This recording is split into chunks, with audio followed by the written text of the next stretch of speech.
Hello दोस्तों, welcome back to my channel PM art HRD। Manorama story series में आप सबको फिर से स्वागत है। दोस्तों, आज जो कहानी मैं लेके आ रही हूँ मेरी ही लिखी हुई कहानी है और कहानी का शीर्षक है सुबह का धूप। गर्मियों की मौसम है। सुबह की तेज धूप सुई के जैसा चुभ रही है, जलन जैसी होने लगी है। रोमी स्टेशन पे खड़ी है सुबह का ट्रेन पकड़ने के लिए। ये रोज का है, फ्रॉम बसाई टू दादर। रोमी दादर में एक प्राइवेट कंपनी में काम करती है। बिप बिप करके 2 बार मोबाइल में मैसेज की साउंड आई। रोमी ने देखा तो रमेश का मैसेज था। रमेश का मैसेज देख के गुस्से में लाल पड़ गए। इसकी हिम्मत भी है मुझे मैसेज करने के लिए। मैसेज को देखा या ना देखे ये सोच रही थी, क्या लिखा होगा। तभी ट्रेन की आवाज आई। रोमी रेडी हो गई अंदर जाने के लिए। काफी मेहनत करनी पड़ती है। जो लोग रोज ट्रैवल करते हैं उनको ही पता है कितना मुशक्कत करनी पड़ती है, कितना मेहनत करनी पड़ती है अंदर जाने के लिए। मन से, शरीर से, शब्दों से अंदर तक ही घुस जाए, फिर अंदर थोड़ा सेटल हो, फिर अंदर से बाहर आने के लिए। सारे नकरी पैसे लोगों की ये रोज की कहानी है। कैसे जैसे करके वो तो अंदर घुस गई, अपने आप को संभाला, फिर वो अपने मैसेज को ओपन किया। रोमी, माँ आ रही है। मैंने उसको झूठ बोला है कि तुम अपने घर 4 दिन के लिए गए हो मेरी इजाज़त लेके। वापस आ जाओगे। क्या तुम सिर्फ 4 दिन के लिए आ सकते हो माँ के लिए, प्लीज़। रोमी की शादी रमेश से 2 साल पहले हुई थी। रमेश थोड़ा डोमिनेट कैरेक्टर का है, अपनी मनमर्जी करता है। जब वो चाहता था रोमी को बाहर लेके जाता था, रोमी चाहे या ना चाहे।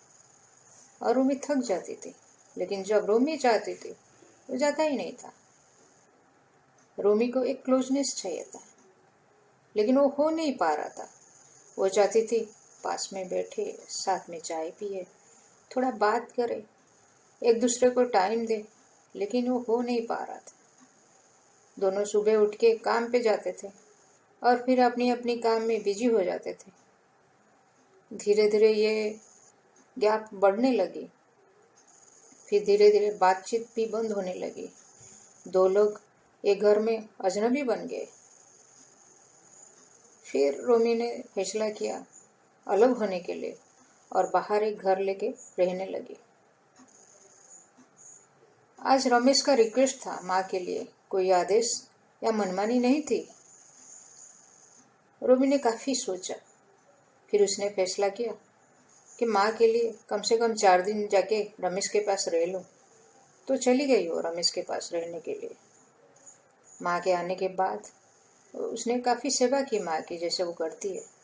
उनको जानने भी नहीं दिया, एक भनक भी नहीं दिया कि उसका और रमेश के बीच कोई अनबन चल रही है। माँ के साथ मंदिर गई।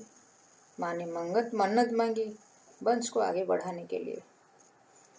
माँ को पता नहीं, लेकिन सामने बैठे ये भगवान को तो सब पता है। ये मन में मन सोचने लगी रोमी ने। फिर माँ लौट गई गांव को। रोमी तैयार होने लगी वापस आने के लिए। तभी उसने अपनी ज्वेलरी मांगा रमेश को। तो रमेश ने कपबोर्ड की चाबी पिल्लो के नीचे है, ले जाओ बोल के बोला। जब रोमी चाबी निकाली तो क्या फोटो नीचे गिर गई। ये फोटो दोनों की शादी के टाइम की थी।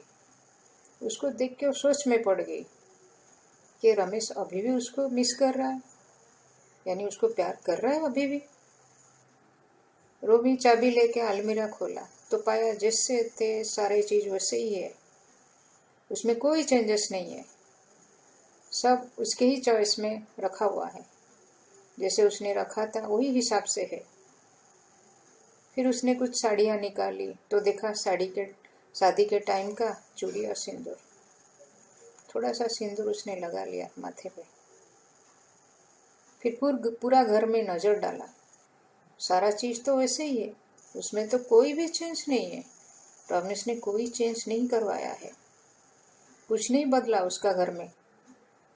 उसका घर, ये सोच के उसके आंखों से आंसू आ गए। सामने देखा, रमेश खड़ा है। मुझे छोड़ के मत जाओ रोमी, साथ में रहो मेरे। रमेश ने रोमी को बोला।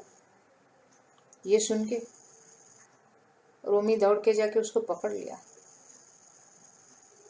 दोनों के घर बच गए। दोनों ने अपने घर और प्यार दोनों को बचा लिया था। बस इतना सा ही है। हेलो दोस्तों, वेलकम बैक।